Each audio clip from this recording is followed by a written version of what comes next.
OK, donc on va commencer. Donc, bonjour à tous. Merci d'être présents aujourd'hui en grand nombre pour découvrir l'appel à projet pour réduire les GES qui est émis par le ministère de l'Économie et de l'Innovation. Je me présente, Gabrielle Leclerc-Vincent. Je suis chargée de projet chez Écotech Québec. Et puisque nous sommes beaucoup quand même de participants ce matin à participer à ce webinaire et que je ne suis pas certaine si tous les participants sont au courant de la mission d'Écotech Québec, je vais me permettre de faire un petit survol sur notre organisation. Donc, Écotech Québec, c'est une organisation mise sur pied il y a 10 ans afin de favoriser l'essor des technologies propres du Québec, tant sur la scène nationale qu'internationale. Donc, notre mission chez Écotech Québec, c'est d'accélérer le développement, la commercialisation et l'utilisation des technologies propres innovantes en mobilisant tous les acteurs de l'écosystème autour d'initiatives et d'activités répondant aux besoins du secteur. Le webinaire d'aujourd'hui, c'en est un exemple et que nous organisons avec nos partenaires tels que le ministère de l'Économie et de l'Innovation. Et donc, pour en apprendre davantage sur l'appel à projet d'aujourd'hui, on a la chance d'accueillir aujourd'hui Audrey Lisotte, conseillère en développement industriel du ministère de l'Économie et de l'Innovation, que je vais vous présenter dans quelques instants. Donc, avant de commencer, j'aimerais vous rappeler que vous pouvez utiliser la fonction chat ou conversation du webinaire Zoom pour poser vos questions. Je lirai les questions à Audrey après chaque diapositive, pardon, si jamais il y a lieu. Mais sachez qu'il y a une période de questions qui est réservée tout de même à la fin du webinaire si vous voulez vous réserver jusque-là. Donc, pour trouver la fonction chat, vous allez sur les 3 petits points, vous pèsez sur plus et vous sélectionnez la fonction chat ou converser, dépendamment si c'est en français ou en anglais. N'oubliez pas, encore une fois, je me répète, lorsque vous envoyez votre message, de sélectionner la fonction à tous les conférenciers et les participants qui se trouvent au bas de la boîte de messages. Donc, comme ça va nous permettre aux conférenciers et aux participants de voir les questions que vous avez et ça sera certainement pertinent pour tous. Donc, sans plus attendre, je vous présente Audrey Lisotte, conseillère en développement industriel pour la direction de l'économie verte et de la logistique au ministère de l'Économie et de l'Innovation. Donc, Audrey Lisotte est titulaire d'une maîtrise en environnement. Elle s'est investie pendant plusieurs années dans l'aménagement de chantiers hydroélectriques d'envergure situés sur le territoire de la baie James en surveillance environnementale. Audrey a aussi travaillé dans le domaine de la caractérisation et de la réhabilitation de sites contaminés, en plus d'avoir travaillé pour des entrepreneurs en génie civil spécialisés dans les grands chantiers routiers, en tant que conseillère en environnement et en santé et sécurité du travail. Elle a joint les rangs du ministère de l'Économie et de l'Innovation récemment. Au sein de sa direction, elle s'est vue confier les secteurs des sols et de l'air. Elle pilote également les appels à projets en réduction de gaz à effet de serre, dont celui que nous allons aborder aujourd'hui. Donc, sans plus tarder, Audrey, je te cède la parole. Merci à tous et bonne écoute et n'hésitez pas à poser des questions si jamais s'il y a lieu. Donc, merci beaucoup. Je vais maintenant mettre la présentation.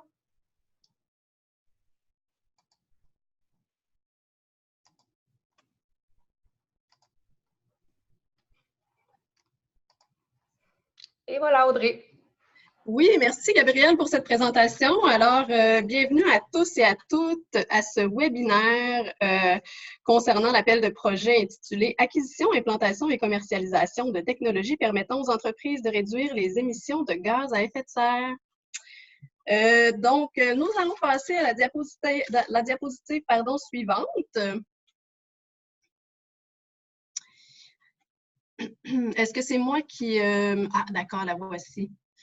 Alors, aujourd'hui, dans le cadre de ce webinaire, nous aborderons les sujets suivants. Donc, la mesure qui fait l'objet de cet appel de projet, le partenariat recherché par l'appel de projet, la technologie propre au cœur des projets, la réduction des émissions de gaz à effet de serre, le financement, le processus de sélection et enfin une petite diapositive pour conclure. Gabrielle, on peut donc passer à la diapositive suivante. Merci. Donc, on va tout d'abord mentionner que c'est un appel de projet qui découle du plan d'action sur les changements climatiques 13-20. Il s'agit précisément de la mesure 18.2.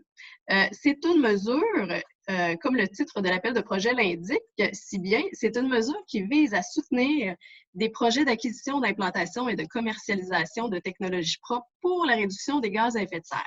Donc, c'est un appel de projet qui s'adresse aux entreprises, évidemment. Et peut-être qu'au long de la présentation, là, vous m'entendrez parler de la mesure 18.2. Donc, on fait référence ici à cet appel de projet.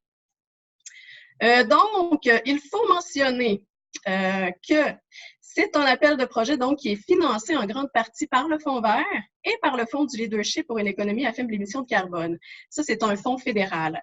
Cet appel de projet-là est le troisième d'une série de 3, donc c'est vraiment le dernier. Il est doté d'une enveloppe de 54 millions. Les principaux objectifs de cet appel de projet-là, évidemment, c'est de réduire les gaz à effet de serre dans un premier temps, mais également d'encourager l'acquisition de technologies propres par les entreprises et de soutenir la commercialisation des nouvelles technologies propres. Jusqu'à maintenant, s'il n'y a pas de questions, on peut poursuivre à la diapositive suivante. Oui, en fait, une des questions qui est posée fréquemment, c'est si on aura accès à la présentation. Eh bien, la réponse est oui. Donc, tout le monde aura accès à la présentation, mais suivant le webinaire seulement. Merci. Merci. Bon, alors, cette diapositive ici, alors, aborde les partenariats au centre des projets. Donc, l'appel de projet, c'est important de mentionner qu'il vise à créer des partenariats entre l'acquéreur de nouvelles technologies et qui désire, cet acquéreur-là, évidemment, désire implanter cette technologie-là au sein de ses installations. Et l'implantation de cette technologie-là va lui permettre de réduire ses émissions de gaz à effet de serre. Ça, c'est très important. Et le second partenaire d'un projet est le développeur de cette technologie. Le développeur, là, on fait référence à celui qui a fait évoluer de façon significative la technologie jusqu'au stade 8 sur l'échelle des niveaux de maturité technologique. Ça peut être aussi le fabricant, mais cet aspect-là est très important du partenariat. Donc, je vais juste mettre l'emphase là. Donc, l'acquéreur, donc l'acquisition de la technologie par l'acquéreur doit lui permettre de réduire ses émissions de gaz à effet de serre et le développeur de la technologie est celui qui a fait évoluer de façon significative la technologie jusqu'au stade 8 du niveau de maturité technologique. Donc, c'est très, très, très important. À noter que les distributeurs de la technologie là, ne sont pas admissibles à cet appel de projet-là. Donc, les partenaires doivent respecter les conditions suivantes. Chacun des partenaires doit détenir un numéro d'entreprise du Québec depuis au moins une année et exploiter un établissement commercial actif au Québec depuis au moins une année également. Les entreprises de tous les secteurs d'activité sont invitées à déposer des projets dans le cadre de cet appel de projet, pour autant qu'il y ait une technologie propre qui permette de réduire les gaz à effet de serre. Donc, on peut s'adresser au secteur forestier, au secteur agricole, au secteur des transports, au secteur minier. Il n'y a pas de limite au niveau des secteurs visés par l'appel de projet. Enfin, chaque projet, c'est très important là, pour soutenir le volet commercialisation, chaque projet doit comporter une vitrine commerciale. Et ce qu'on entend par là, c'est que l'acquéreur de la technologie doit, dans le fond, ouvrir ses portes à d'éventuels acheteurs potentiels. Donc, c'est-à-dire que le développeur devrait pouvoir, faire visiter les installations de l'acquéreur de la technologie. Et le but de ça, c'est bien simple, c'est d'appuyer les développeurs à l'étape des premières ventes parce que le but, c'est de favoriser le déploiement des technologies propres. Je présume qu'on a des questions à cette étape-ci. Oui, oui, j'en ai quelques-unes. La première qui nous demande de définir quel est le stade 8. Oui, c'est une très bonne question. On va l'aborder à la diapositive suivante. Par contre, on va quand même mentionner que le stade 8 sur l'échelle des niveaux de maturité technologique, ça correspond à une technologie dont le développement et la recherche et le développement est terminé. Donc, c'est une technologie mature là, qui est prête à être commercialisée. C'est une technologie normalement qu'on ne va pas retrouver excusez-moi l'expression, là, sur les tablettes de la quincaillerie du coin. Là.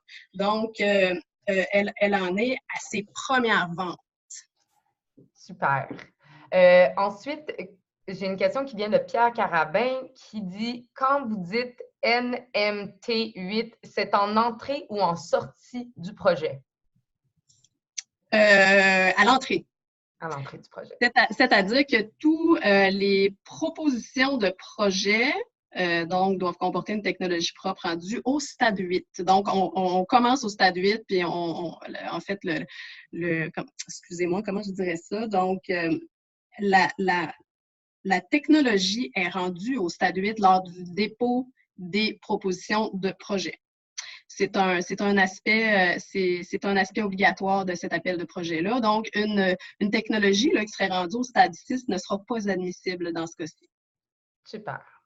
Ensuite, il y a Mustapha qui demande « Le développeur de la technologie n'est pas admissible pour le dépôt de la subvention. Il peut être partenaire? » Le développeur, en fait, les propositions de projet sont déposées par les deux partenaires. Donc, on laisse soin aux promoteurs des projets, là, donc les partenaires acquéreurs et développeurs, là, de s'arranger pour l'élaboration de la demande.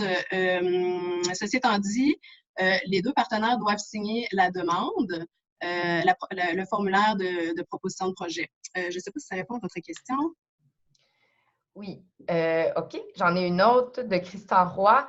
Est-ce que la réduction de la consommation d'énergie électrique est admissible, considérant que l'électricité n'émet pas de GES au Québec? C'est une très bonne question. En fait, c'est sûr qu'on recherche des projets qui vont avoir une réduction des émissions de gaz à effet de serre significative. Et pour le démontrer, les promoteurs de projets doivent, dans un premier temps, faire une quantification des réductions de gaz à effet de serre estimées de leur projet.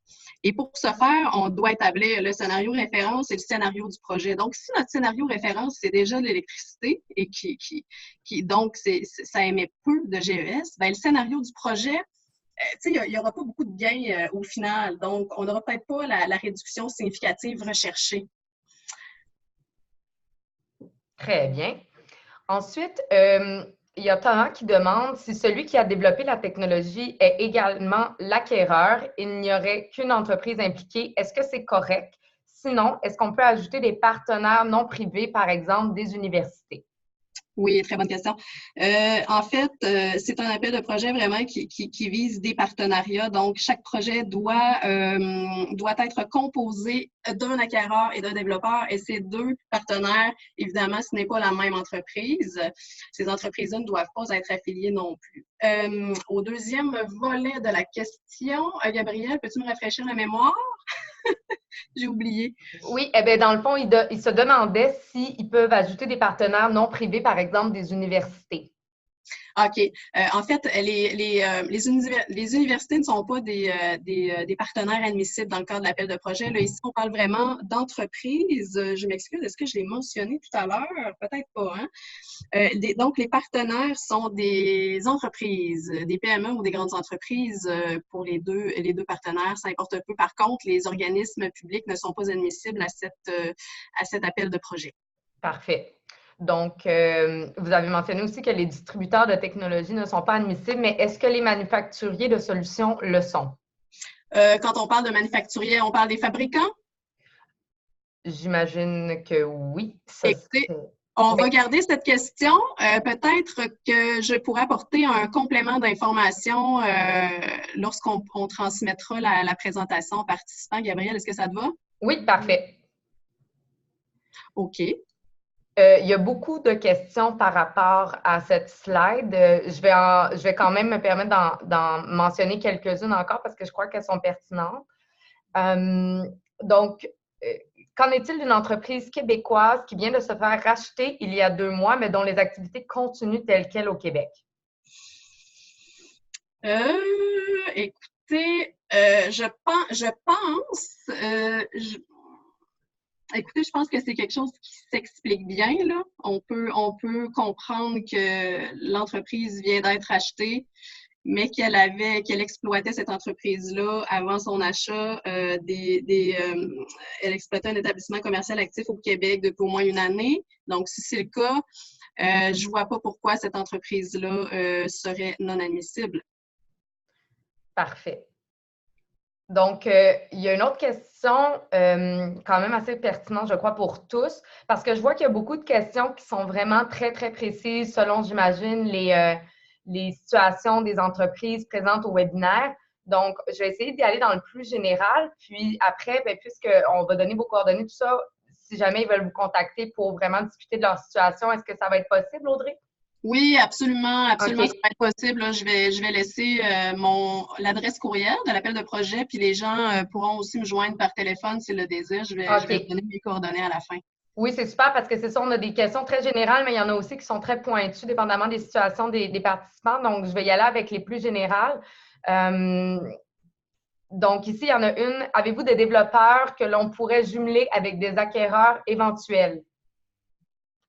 Une liste de développeurs.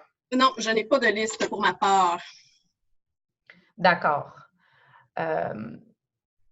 Parfait. Donc, je sais qu'Ecotech, on collabore beaucoup avec les développeurs. Donc, si jamais vous voulez vous adresser à nous aussi par la suite, on pourrait peut-être essayer de répondre à cette question-là.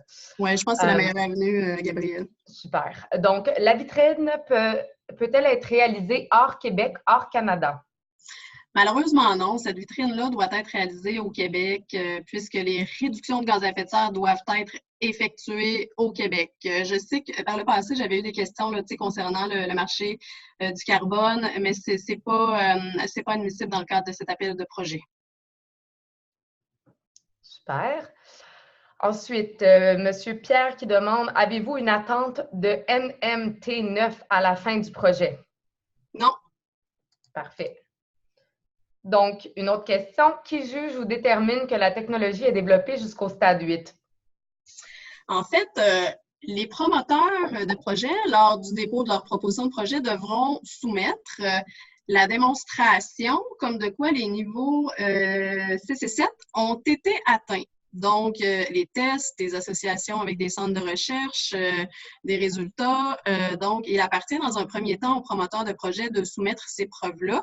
Et ces preuves-là, je dis preuves, c'est plutôt vraiment une démonstration. La démonstration sera analysée par les experts qui vont siéger sur le comité d'analyse de chacun des projets. OK. En fait, j'ai plusieurs questions par rapport au fait si les CCTT et les OBNL sont admissibles, surtout celles qui sont incorporées. OK. Bon, outre les PME et les GE, les OBNL sont admissibles à cet appel de projet. Super. Donc, je le rappelle que je vois qu'il y en a beaucoup qui posent des questions très intéressantes. Donc, moi, je les garde tous en note, ces questions-là, et j'enverrai la liste de questions à Audrey pour qu'elle puisse y répondre éventuellement plus personnellement à chacun d'entre vous. OK. J'ai une question, Audrey, dernière. Est-ce que les CTT sont admissibles? Bon, la question, c'est est-ce que les CTT constituent un OBNL? Je ne pense pas. Ça, je vais devoir vérifier, Gabrielle, et reviendrai précisément là, pour le cas des CCTT. Super. Ben oui, il n'y a pas de problème. Puis on va passer. Est-ce que c'est correct pour toi si on passe à la prochaine diapositive? Oui, merci beaucoup. Super. Merci pour vos questions, très pertinentes. Oui, en effet. Donc, la technologie propre au cœur des projets. Là, d'abord, on va commencer par donner la définition de qu'est-ce qu'une technologie propre. Donc, ça se définit comme un produit procédé servant à mesurer, à prévenir, à limiter, à réduire ou à corriger les atteintes à l'environnement, y compris ceux permettant d'économiser les ressources ou portant moins atteinte à l'environnement que leur contrepartie dans le marché. Là, dans le cas qui nous concerne, bon, c'est une définition assez générale. Dans le cas qui nous concerne, le gain environnemental de notre technologie propre là, doit correspondre à la réduction des émissions de gaz à effet de serre. Ça, c'est dans un premier temps. Écoute, la technologie pourrait avoir une multitude d'autres bénéfices environnementaux. Ça va être pris en compte lors de l'analyse. Mais le critère numéro 1, c'est vraiment qu'il y ait une réduction des émissions de gaz à effet de serre associées à cette technologie propre-là. Ensuite, comme on l'a dit tantôt, c'est une technologie qui doit minimalement être rendue au niveau 8 sur l'échelle des niveaux de maturité technologique. Donc, c'est une technologie innovante, c'est-à-dire qu'elle a nécessité des efforts en recherche et en développement. C'est une technologie donc, qui est éprouvée dans sa forme finale, dans les conditions prévues. C'est une technologie mature, puis c'est une technologie qui est surtout prête à être commercialisée. Et j'aimerais insister ici sur le fait que, en fait, l'appel de projet va rechercher les technologies donc, pour lesquelles il n'y a pas encore eu de vente au Québec. Donc, elle est prête à être commercialisée, mais pas encore vendue. Ou on pourrait admettre une technologie, par exemple, qui a été vendue peut-être en 1, 2 ou 3 exemplaires, là, mais sans plus. Donc, voilà. Est-ce qu'il y a des questions concernant la technologie propre au cœur des projets, Gabrielle? En fait, j'ai des questions des questions par rapport à la slide d'avant que je trouve quand même pertinente qu'on en parle un peu. Donc, Louis Brun qui se demande comment ce programme s'intègre avec Technoclimat de transition énergétique Québec. C'est une très bonne question. Bien qu'on en parle un petit peu plus loin dans le financement, mais je vais quand même aborder le sujet tout de suite. En fait, l'appel de projet ici peut être complémentaire avec d'autres programmes d'aide. Par contre, il y a des conditions à respecter là, qui nous sont imposées par les fonds qui financent l'appel de projet. Donc, entre autres, donc le premier, c'est que le cumul des aides gouvernementales est de 50 C'est-à-dire que si un projet est financé par une autre aide gouvernementale, mettons, exemple, à une hauteur de 20 nous, on va venir l'appuyer à une hauteur de 30 Par contre, et c'est là où ça devient très important, c'est que il ne peut pas y avoir pour un même projet une autre source de financement par le Fonds vert. Et je sais que Technoclimat peut être financé par le Fonds vert. Donc, si la technologie est en effet financée par Technoclimat et la partie du Fonds vert, malheureusement, les promoteurs là, devront faire des choix stratégiques, là, à savoir laquelle des deux subventions ils vont choisir. Très bien. Très bien. Ensuite, j'ai une question qui nous vient de Morgane Guiton qui demande est-ce que la réduction des GES doit être directe? Par exemple, si on parle d'un fabricant de batteries électriques, c'est seulement réduction que permettrait la voiture électrique qui est admissible ou celle que permet indirectement la batterie? Mon Dieu, c'est une très bonne question. Ça, je pense que ça va être du cas par cas. Mais dans ce cas-ci, là, j'aurais tendance à dire qu'il s'agit vraiment des réductions directes parce que, dans le fond, l'entreprise acquéreur, là, comme je l'ai mentionné brièvement tout à l'heure, devra faire son scénario de projet là, pour la réduction des émissions de gaz à effet de serre en comparaison avec un scénario référence. Donc, les émissions, la réduction des émissions de GES qui vont résulter du projet là, doivent être applicables à l'acquéreur. Donc, des fois, tu sais, ça vient des cycles de vie, là, c'est un peu, il y a un bénéfice environnemental, il y a des réductions de gaz à effet de serre, mais pas nécessairement pour l'entreprise qui va l'acquérir. Et nous, c'est ce qu'on cherche dans l'appel de projet. Et je ne sais pas si ça répond bien à la question de madame, mais si ça ne répond pas, là, il sera toujours possible là, de se parler. Comme je le mentionnais tantôt, là, je vais vous donner mes coordonnées à la fin de la présentation. Super. Ensuite, il y a Mustapha qui demande y aura-t-il des guidelines pour le calcul des GES réduits par le projet? En fait, le guide de présentation des demandes comporte une annexe 2 qui précise vraiment ce qu'on attend des promoteurs en ce qui concerne les quantifications, la validation, le plan de surveillance, ainsi que la vérification. Super. Et encore là, s'il y a des questions là, qui restent en suspens, j'invite les participants à communiquer avec nous. D'accord. Alors, on peut passer à la prochaine slide. Et voilà. Merci, Gabrielle. Donc, ben, c'est ça, on arrive à la diapo sur la réduction des émissions de GES. J'en ai un petit peu parlé déjà, mais on va continuer dans ce sens.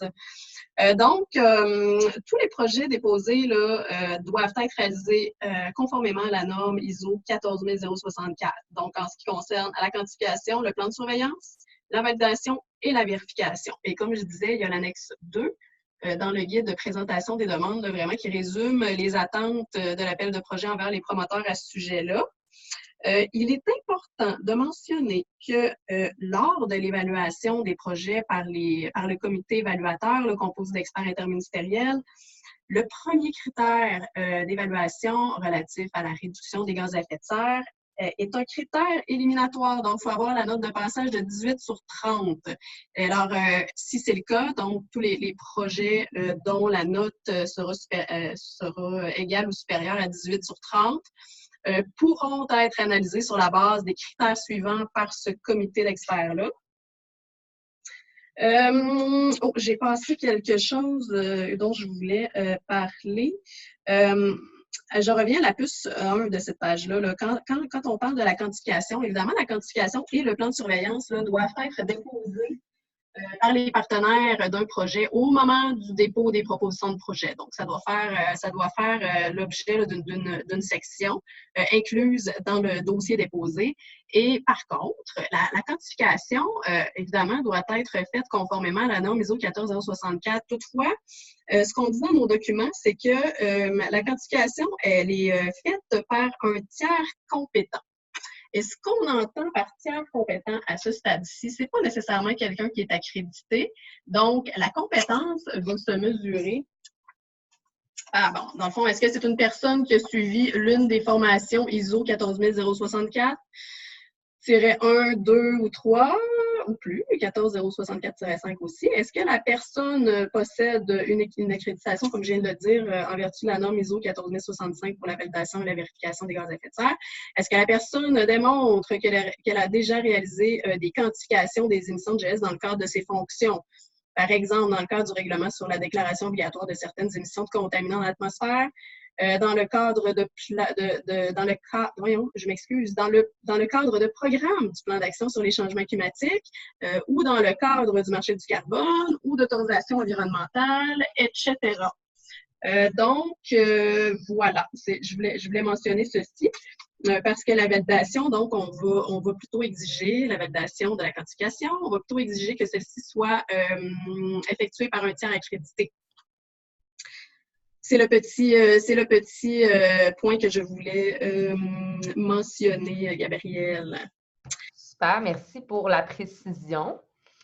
De mon côté, j'ai une question qui nous vient de Ségolène qui demande « Est-ce qu'un projet de faisabilité de commercialisation d'une nouvelle technologie propre est admissible? » Un projet de faisabilité. À vérifier? On va vérifier. En fait, je m'interroge là. En fait, c'est sûr que l'appel de projet ici là est comme rendu plus loin là, que de regarder si c'est faisable via une étude. Okay. Je pense qu'à ce stade-ci, là, on devrait déjà avoir franchi cette étape. Je ne sais pas si ça répond, là, mais on pourra voir avec Ségolène un petit peu plus tard après la présentation. Super. Alors, on poursuit? Oui. Bon, là, on va rentrer dans le cœur du sujet avec cette diapositive, le financement. Il est important de comprendre que l'aide financière, dans le cadre de cet appel de projet-là, peut atteindre jusqu'à 50% du total des dépenses admissibles. C'est sous forme de subvention. Donc, c'est non remboursable. Par contre, on a établi des paliers minimum et maximum. Donc, chaque projet déposé devra avoir des dépenses admissibles totales se situant entre 400 000 et 20 millions. Donc, si l'appel de projet subventionne jusqu'à 50% du total des dépenses admissibles, ça veut donc dire qu'on peut avoir une subvention possible entre 200 000 et 10 millions. Également, puisqu'on a un grand volet commercialisation dans l'appel de projet, il y a des dépenses de commercialisation qui sont admissibles dans l'appel de projet, et ça jusqu'à une hauteur de 15% du montant de l'aide. Et là, je vais prendre tout de suite l'exemple, puisqu'on y est. Là. On va prendre un exemple. Donc, celui-ci que vous voyez sur la diapo, le dernier petit point. Donc, admettons qu'on reçoit un projet. Donc, les dépenses admissibles totalisent 2 millions. Donc, on peut en subventionner 50%. Ça voudrait dire que ça équivaut à une subvention de 1 million. De cette somme, 150 000 peut être alloué à des dépenses de commercialisation, là, ce qui correspond à notre 15% qu'on vient de voir en haut. Et la balance, soit plus de 150 000, peut être allouée à des dépenses d'acquisition et d'implantation pour le partenaire acquéreur. Voilà, donc je m'attends à avoir des questions ici, mais je vais terminer avec l'avant-dernier petit point. Là, comme on en a parlé tout à l'heure avec la question relative à Technoclimat, là, le cumul des aides gouvernementales, c'est de 50 donc, c'est-à-dire que si un projet est déjà appuyé par un autre programme, mais qui n'est pas du Fonds vert ou du Fonds du leadership pour une économie à faible émission de carbone, bien, on peut venir l'appuyer. Donc, si c'est ça, si on a déjà un 20 on va pouvoir venir l'appuyer à 30 mais évidemment, il ne faut pas dépasser le 50 Et je ne l'ai pas mentionné, bien, je l'ai mentionné tantôt, mais je ne l'ai pas écrit dans les diapos. C'est important de rappeler qu'un projet ne peut pas être financé par 2 mesures du Fonds vert, ni deux mesures au programme, là, 2 mesures du Fonds du leadership pour économie à faible émission de carbone. Et comme je le disais tantôt, ça va obliger les partenaires à être stratégiques là, dans le choix de leur programme d'aide financière. Alors, Gabrielle, est-ce qu'on a des questions pour cette diapositive? Yes. En tête, j'ai une question qui nous vient de Glaise qui demande « Est-ce que le remplacement d'une technologie polluante par une technologie propre existante serait recevable? » Oui, tout à fait. Parfait. Je tiens à répéter encore une fois qu'il y a des questions qui sont très, très, très précises et que c'est du cas par cas. Donc, on sélectionne volontairement les questions qui sont plus générales pour tous. Et Audrey pourra répondre à vos questions dans le privé. Autre question. Dans le cas de projets incluant différents développeurs et un acquéreur, est-ce que tous les développeurs doivent avoir atteint le même niveau de stade de maturité? En fait, la règle s'applique à tous les développeurs, c'est-à-dire que la technologie de chaque développeur doit avoir atteint minimalement le niveau 8 à l'échelle des niveaux de maturité technologique. Parfait. Ensuite, une autre question. Est-ce possible de savoir combien de l'enveloppe du 54 millions est toujours disponible? Et sinon, avez-vous une idée de quand le fonds devrait être épuisé? En fait, oui, c'est l'enveloppe de 54 millions est entièrement disponible pour cet appel de projet-ci. Et donc, puisque c'est pas un programme en continu, c'est un appel de projet, donc il y a une période, on est dedans actuellement, là, il y a une période pour le dépôt des propositions de projet qui va se terminer au 13 janvier 2020. Et à partir du 13 janvier 2020, bien là, le comité va se pencher sur la recevabilité, l'analyse des projets, la sélection. Donc, c'est important de mentionner que tous les projets des promoteurs sont évalués en même temps et donc ils sont comparés aux autres. Alors, ce n'est pas un programme en continu, donc l'enveloppe est là entièrement. OK, c'est super. Merci pour la précision.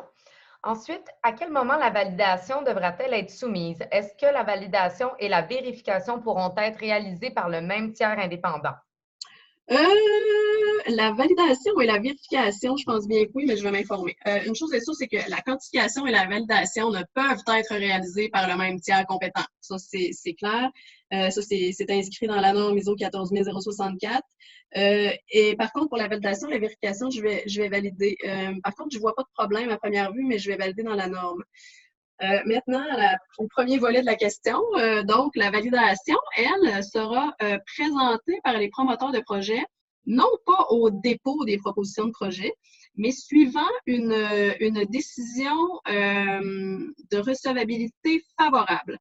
C'est-à-dire que, donc, il y a un comité de vérification de recevabilité qui va se pencher sur chacune des propositions de projet. Et au terme de cette vérification-là, chaque promoteur de projet va recevoir une lettre lui indiquant si, donc, c'est une recevabilité favorable ou non. Donc, pour ceux qui auront été jugés favorables, ceux-ci devront nous soumettre la validation de la quantification des réductions dans un délai de 4 semaines suivant la décision de recevabilité favorable. Et je vais apporter un petit complément d'information ici. La validation, dans le fond, la raison pour laquelle on va le demander une fois les propositions de projet là, jugées recevables suite à la vérification, c'est que la validation, c'est une dépense admissible. Donc, on ne peut pas la demander trop tôt, étant donné que c'est un peu délicat. C'est pour éviter aux entreprises de devoir assumer des frais de validation par une entreprise accréditée, alors qu'ils ne savent pas encore si le projet va être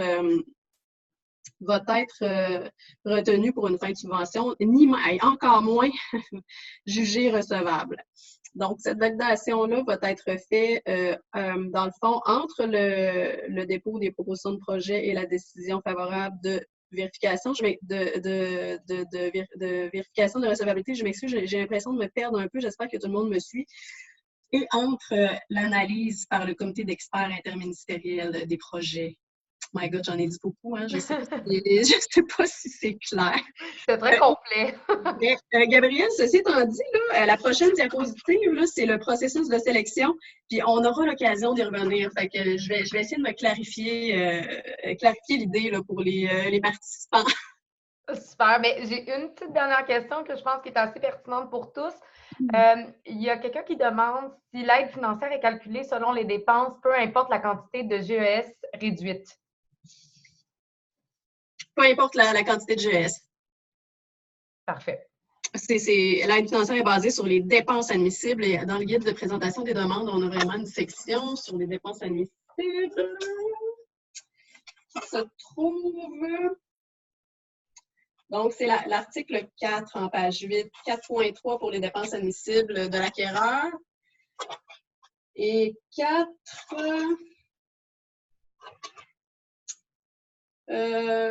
Voyons, en tout cas, 4.3 ici, 4.4 pour les dépenses. J'ai comme l'impression qu'il manque une page à mon document parce que j'ai fait imprimer. Mais c'est ça, donc en page 8 et 9, on a toutes les dépenses admissibles. Donc, le montant de la subvention est basé sur les dépenses admissibles et non sur les quantités réduites ou évitées. Super. Alors, on va passer à la prochaine diapositive. Processus de sélection. Oui, processus de sélection. Donc, comme j'ai essayé de l'expliquer tout à l'heure, la première étape, c'est la vérification de la recevabilité des propositions de projet qui auront été déposées au plus tard le 13 janvier 2020, 23h59. Donc, vous avez toute la journée du 13 pour faire acheminer vos demandes. Donc, pour la recevabilité, je mentionnais tantôt qu'il y a un comité qui est formé. Donc, c'est à l'interne ici au ministère de l'Économie et de l'Innovation. Puis, on s'adjoint d'un analyste du ministère de l'Environnement aussi parce qu'il y a une bonne partie des documents transmis qui concernent les réductions de gaz à effet de serre et eux sont les professionnels du domaine. Donc, on s'adjoint d'un analyste du ministère de l'Environnement pour la vérification de la recevabilité. Et dans le fond, pour la validation de la recevabilité, on regarde si tous les documents demandés sont présents. Et on va regarder aussi si les partenariats, les entreprises répondent aux critères de l'appel de projet. Ça, c'est un premier temps. Ça va durer environ 3 semaines normalement, mais comme l'enveloppe, elle est très grosse et qu'on risque d'avoir beaucoup de projets à déposer, on va tenter de faire ça en effet dans 3 semaines. Ça se pourrait que ça déborde un petit peu. Ensuite, pour les propositions de projet qui auront été jugées recevables, on va demander à ces promoteurs-là de nous transmettre la validation des réductions des émissions de GES. Et les entreprises auront 4 semaines pour nous faire parvenir cette validation-là. Après quoi, on va pouvoir former les comités pour l'analyse des documents sur la base de la validation, bien entendu. Donc, ensuite, avant la rencontre des promoteurs, par contre, on va quand même transmettre des questions supplémentaires. Dans le fond, une liste de questions supplémentaires élaborées par les membres du comité évaluateur qui auront fait une première analyse. Les promoteurs auront environ 10 jours pour répondre aux questions supplémentaires ou soumettre des documents complémentaires aussi si requis. Et ensuite, on pourra rencontrer tous les promoteurs. Donc, le comité évaluateur va rencontrer tous les promoteurs. Donc, le promoteur, pendant cette période-là, va pouvoir venir présenter les réponses et les documents supplémentaires demandés et va également pouvoir venir présenter son projet et répondre à toute autre question là, du comité évaluateur. Ensuite, comme je l'ai mentionné tout à l'heure, c'est un appel de projet et non un programme en continu. Donc, tous les projets seront comparés les uns aux autres, de sorte que, dans le fond, si les aides financières totales demandées excèdent le montant de l'enveloppe de 54 millions, bien, nous, on va prendre tous les projets qui se seront classés, dans le fond, pour une aide financière, mais on va les descendre. 1, 2, 3, 4, 5, et ainsi de suite. Et on va arrêter là où le montant de l'enveloppe sera rencontré. Alors, c'est la raison pour laquelle on mentionne que les projets seront comparés les uns aux autres. Et donc, ce qui veut dire, c'est que même si un projet est très, très bon, mais qui se trouve, exemple, 23e dans la liste et qu'on a des subventions jusqu'au 21e, malheureusement, il y a des bons projets qui ne pourront se qualifier pour une aide financière. Donc, suivant la sélection des projets qui auront droit à une aide financière, bien, là, on va élaborer les conventions d'aide financière, bien entendu. Et une fois les conventions d'aide financière signées, c'est indiqué dans le guide de présentation des demandes, on verse tout de suite à la signature des conventions une avance de 20% du montant de la subvention. Et tout ça, c'est un processus qui devrait durer autour de plus ou moins 8 mois, ce qui devrait nous mener autour de octobre 2020. Et on a un défi dans le cadre de cet appel de projet-là. Comme j'ai mentionné tantôt, c'est un projet qui découle du plan d'action sur les changements climatiques 13-20. Et notre défi, là, c'est de signer les conventions d'aide financière avant le 31 décembre 2020, parce que sinon, les sommes seront périmées, bien entendu. Fait que ça sera l'année prochaine, 2020, là, une course contre la montre pour rentrer ce processus-là et qu'il soit terminé au plus tard, au 31 décembre 2020. Voilà, Gabrielle. Y a-t-il des questions? Oui, j'en ai une qui, je pense, est relative, par exemple, à la diapositive précédente, pardon. Donc, est-ce que le cap de 50% d'aide gouvernementale provinciale, le cap de 50% d'aide gouvernementale, est-ce que c'est provincial et fédéral? Oui, tout à fait. Cumul des aides gouvernementales fédérales, provinciales. D'ailleurs, à cet effet, dans le guide de présentation des demandes, on mentionne au point 4.1 en page 8 le financement des projets, puis on détaille, ce qui est inclus dans le cumul des aides gouvernementales. Donc, chaque participant là, pourra aller s'inspirer de l'article 4.1 en page 8 pour être capable de faire son montage financier. Qu'est-ce qu'on entend par une aide financière gouvernementale? Super. Alors, il y a M. Giraldo qui demande s'il y aura des conditions sur la PRI des projets. Retour sur l'investissement, ça? J'imagine que oui. Non.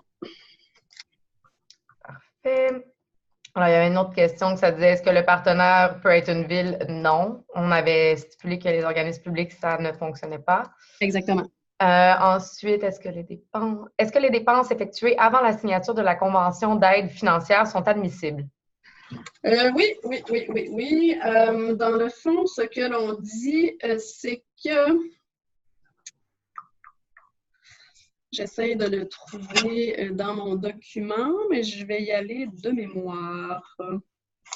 En fait, les dépenses admissibles là, pourront commencer à être réclamées, dans le fond, à partir du moment où les promoteurs ont une confirmation favorable, là, une confirmation écrite comme de quoi leur projet est jugé recevable. Donc, la première étape dont on a parlé dans la diapositive sur le processus de sélection. Donc, c'est pas au dépôt, c'est un petit peu après, lorsque vous avez reçu la confirmation écrite à l'effet que votre projet est jugé favorable. À ce moment-là, les dépenses admissibles engagées encourues après cette date seront des dépenses admissibles. Donc, ce qui vient rejoindre un peu ce qu'on mentionnait tout à l'heure en lien avec la validation, pour rendre admissible la validation, dans le fond. Super. Ensuite, j'ai quelqu'un qui demande comment le pourcentage d'aide octroyée est-il déterminé? Oui. Donc, comment on détermine si c'est 10, 20 ou 30 qu'on reçoit? Les pourcentages sont déjà déterminés. Dans le fond, au moment de la signature de la convention, il y a une avance de 20 qui est faite. En cours de projet, c'est 50 de l'aide financière qui est versée. Le calendrier des versements, c'est les promoteurs qui vont en décider. Nous, on voulait éviter de dire, bon, 2 fois par année, en mars et 6 mois plus tard. On veut plutôt laisser la liberté aux promoteurs, selon les dépenses encourues et engagées en cours du projet, de nous soumettre un calendrier propre à chaque projet. Donc, 20 à la signature de la convention, 50 en cours de la réalisation du projet et 30 versés à la fin du projet. Parfait, merci pour la précision. Ensuite, question de Ségolène qui demande, est-ce que la technologie à implanter peut être étrangère, donc qui ne provient pas du Québec? C'est une très, très, très bonne question. En fait, je vais répondre à la question avec des conditions de l'appel de projet. Là. Tantôt, on a dit que le développeur de la technologie, c'est celui qui l'a fait évoluer de façon significative jusqu'au stade 8. Et que ce développeur-là doit avoir un numéro d'entreprise du Québec depuis au moins une année et exploiter un établissement commercial actif au Québec depuis au moins une année. On a dit que les distributeurs de la technologie ne sont pas admissibles. Donc, on ne pourrait pas acheter une technologie d'ailleurs, d'un développeur d'ailleurs, puis un développeur qui répond pas aux conditions là, dont j'ai mentionné là, concernant les établissements commerciaux actifs et le numéro d'entreprise du Québec. Aussi, si justement l'évolution jusqu'au stade 8, bon, ça s'est fait par une entreprise qui ne respecte pas les conditions. Donc, autrement dit, ce n'est pas obligé d'être une technologie québécoise. Par contre, il y a différentes conditions dans le guide de présentation des demandes qui émettent des conditions. Et aussi, je voudrais juste préciser, dans la grille des critères d'analyse du comité évaluateur, cette grille-là est aussi disponible sur le site, la page web de l'appel de projet, là, sur le site du ministère de l'Économie et de l'Innovation. C'est la grille d'évaluation des projets. On a des points qui seront attribués sur, je pourrais appeler la valeur ajoutée Québec. Donc, c'est sûr que les membres du comité évaluateur vont chercher à voir si est-ce qu'il y a un effort de recherche et de développement qui a été fait au Québec? Est-ce qu'il y a de l'ingénierie qui a été faite au Québec? Est-ce que les fournisseurs des pièces, est-ce que le fabricant, c'est quoi la portion Québec dans cette technologie-là qui pourrait venir d'ailleurs? Elle pourrait être implantée ici. Mais tout ça va être analysé de façon à vraiment voir si, bref, la technologie correspond aux conditions du guide. Je m'excuse d'être un petit peu large, mais c'est peut-être une question qu'on pourra aborder plus précisément avec Mme Ségolène. Super. Ensuite, il y a quelqu'un qui demande si la liste de dépenses admissibles est accessible. Oui, absolument, dans le guide de présentation des demandes, en page 9, à l'article 4.3. Donc, on a les dépenses admissibles pour l'acquéreur de la technologie et on a les dépenses admissibles pour le partenaire développeur qui va en faire la commercialisation. Super. Ensuite, il y a quelqu'un, je crois que c'était la question des pourcentages, donc qui aimerait clarifier que est-ce que tout projet accepté recevra 50 de dépenses admissibles et donc jamais moins de 50 Ben, encore là, ça dépend des aides gouvernementales, s'il y en a d'autres, ça dépend des aides gouvernementales. OK. Donc, on pourrait dire qu'une subvention est d'un maximum de 50 du total des dépenses admissibles. Ça peut être moins selon les autres sources de financement au projet. Parfait. Merci pour la clarification. On peut aller à la diapositive suivante. Il n'y a plus de questions. Oui, alors, bon, là, je vais retrouver où j'étais rendue. OK, processus d'excellence. OK, pour conclure, d'accord. Bon, là, pour conclure, oui, la date limite pour le dépôt des propositions de projet, c'est le 13 janvier 2020, donc avant 23h59. Donc, vous avez toute la journée, toute la soirée pour finir vos propositions de projet et nous les soumettre. C'est pas mentionné dans la diapositive ici, mais les propositions de projet sont déposées par courriel à l'adresse qu'on voit sur la deuxième puce, c'est projet.aictp.3@commercialeconomie.gouv.qc.ca. Si vous voulez faire parvenir vos trucs, vos documents, votre proposition de projet, oui, par la poste, on va accepter ça sous forme de clé USB. Donc, vous les faites parvenir à l'adresse postale indiquée dans le guide de présentation des demandes en page 11. En page 11, article 5.1. Voilà. Pour des renseignements complémentaires, vous pouvez adresser vos questions. Il y a deux façons de le faire. Vous pouvez adresser vos questions via le courriel, le même que tantôt, projet.aictp.3@commercialeconomie.gouv.qc.ca. Donc, on répondra aux questions via cette adresse courriel. Si vous préférez qu'on se prenne une trentaine de minutes pour s'en parler par téléphone, là, je n'ai pas mis mes coordonnées ici. Par contre, elles sont sur la page web de l'appel de projet sur le site Internet. Mais je vais quand même vous laisser le numéro de téléphone. Là, c'est le 88 691 56 98 au poste 42 62. Donc, vous allez vous adresser directement à moi. Je répète, 88 691 56 98, poste 42 62. Gabrielle. Oui. Nous aurions terminé. Je présume qu'il y a encore d'autres questions. En fait, il y en a une qui vient d'être posée par Denis qui nous demande « Pouvez-vous confirmer que les projets doivent être finalisés avant le 31 mars 2022, ouais. donc 15 mois après la signature? » Oui, écoutez, c'est une très, très bonne question. Par les appels de projets précédents, le premier, le troisième, on demandait dans le fond à ce que les projets soient, l'ensemble des projets, soient terminés au plus tard le 31 mars 2022. Mais ceci étant dit, parce qu'on a une course contre la montre à faire avant le 30 décembre 2020, 31 décembre 2020, et qu'il ne restera pas en effet beaucoup de temps pour faire la réalisation des projets, on a trouvé un terrain d'entente avec le ministère de l'Environnement, mais je devrais dire plutôt le Fonds vert. Et ils ont accepté, et voici ce que ça donne, et je crois que c'est bien précisé dans le guide de présentation des demandes. C'est que le volet acquisition et implantation doit se terminer au 31 mars 2022.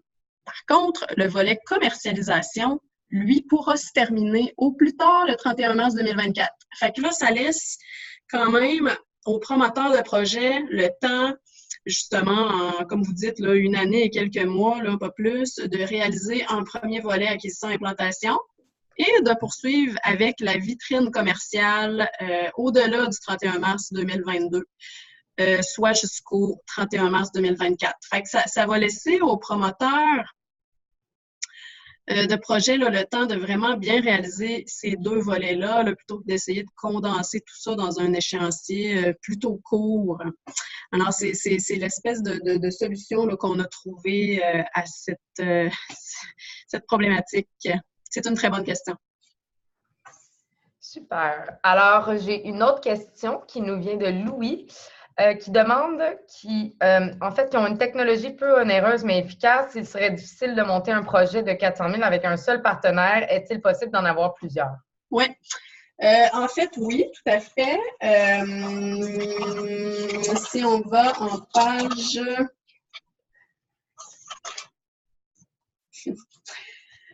à l'article, devrais-je dire, à l'article 3.1 de la page 7 du guide de présentation des demandes, là, on mentionne que au moins, les partenariats recherchés là, peuvent être composés d'au moins une entreprise qui désire acquérir une nouvelle TP et d'au moins une entreprise qui développe ou fabrique cette nouvelle TP.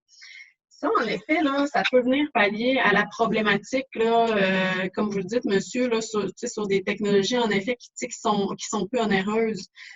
Parce qu'on s'entend qu'un plancher de dépenses totales pour un projet de 400 000, ça peut être quand même assez élevé. T'sais. Donc, ceci étant dit, une entreprise développeur pourrait présenter comme deux projets, si on peut dire ainsi, donc deux vitrines commerciales distinctes, donc avec deux acquéreurs différents, ça c'est admis. Mais il y a une condition à ça, c'est que les deux entreprises acquéreurs de cette même technologie-là doivent avoir des activités dans deux secteurs différents. C'est-à-dire que la technologie là, pourrait s'appliquer dans le domaine agricole, mais avoir aussi une possibilité d'être appliquée dans le domaine de la foresterie, par exemple. Alors, deux vitrines dans deux secteurs d'activité différents, c'est un partenariat qui est admissible dans le cadre de l'appel de projet. Et c'est une très bonne question. Je vais juste mentionner, là, j'ouvre une parenthèse, c'est pas vraiment pertinent pour le moment, mais les conventions d'aide financière sont comme pas nécessairement prévues pour avoir plus que 3 partenaires. Les 3 partenaires étant l'acquéreur, le développeur et le ministère de l'Économie. Fait que là, si on a 4 partenaires, c'est ça. Va falloir faire preuve d'un peu de créativité pour être capable d'adapter ces conventions-là avec tous les partenaires, ou bien est-ce qu'on va faire le choix de faire 2 conventions d'aide financière différentes pour les 2 vitrines? Mais dans tous les cas, le coût du projet total inclut les 2 projets de vitrine. J'espère que ça répond à votre question. Super. Alors, j'ai 2 autres questions ici. Puis là, je crois que c'est le temps de la période des questions. Donc, si jamais vous avez des questions, c'est maintenant le temps de les poser. On a une période réservée pour ça. Donc, sans plus tarder, j'ai une question ici pardon. Je vais revenir. OK. Qui demande devons-nous déjà être en partenariat avec les acquéreurs de la technologie propre pour être admissibles? Oui, tout à fait, puisque le formulaire de dépôt des propositions de projet doit être signé par les 2 acquéreurs. Par les 2 partenaires. Super. Ça doit être ficelé, là, tout ça, là, au moment du dépôt d'une proposition de projet. Super. Ensuite, pouvez-vous revenir sur ce que vous entendez par phase de commercialisation? S'agit-il uniquement de mettre en place une vitrine commerciale? Non, non, absolument pas. Donc, on a la vitrine commerciale, en effet, mais attendez un petit peu, je vais y aller du côté des dépenses admissibles pour le volet de la commercialisation en page 9. Donc, ces dépenses-là, en fait, c'est toutes dépenses associées à la mise en œuvre d'un plan de commercialisation. Donc, ça peut être des coûts de démarchage pour le recrutement d'un agent de commercialisation. Ça peut être des coûts de démarchage pour le développement d'un réseau distributeur. Ça peut être des déplacements, des coûts de déplacement et de séjour. Oui, pour des expositions, des salons, tout ça pour promouvoir la technologie en question. Les coûts d'inscription à ces expositions-là peuvent être présentés comme dépenses admissibles également. Ça peut être des coûts de traduction, des outils de commercialisation. On scanne vraiment large. Là. Donc, ça peut être des coûts pour l'obtention d'une homologation ou de certifications nécessaires à la commercialisation. Qu'est-ce qu'on a? Oui, on a... Ah, oui, OK. Des coûts remboursés à l'utilisateur, oui. Et là, on s'attache avec la vitrine commerciale. Les coûts remboursés à l'utilisateur. Ça, c'est l'acquéreur de notre technologie, là, pour la conduite d'activités de promotion et de démonstration de l'ATP dans ses locaux. Alors, voilà. Je vous réfère vraiment là, pour le détail. J'en ai dit beaucoup, là, mais en pages 9 et 10 pour les dépenses associées à la commercialisation de la technologie propre. Super. Ensuite, il y a une question, je crois, à laquelle on a peut-être déjà répondu, mais je vais quand même la répéter. Est-ce que cette aide financière pourrait être cumulée avec l'aide financière du programme Éco-Performance de Transition énergétique Québec? Éco-performance, est-ce que, là, je m'interroge, là, je pense tout haut, est-ce que Éco-performance est financé par le Fonds vert? Je vais vérifier. Peut-être qu'il y a des participants qui connaissent la réponse. Moi, je ne suis pas au courant, mais si quelqu'un connaît la réponse, je les invite à l'écrire dans le chat. Exactement. Donc, alors. Est financé par le Fonds vert. Alors oui, il y a Lorenz qui nous dit que oui. Donc, à ce moment-là, ces deux aides-là ne pourraient pas être complémentaires ensemble sur un même projet.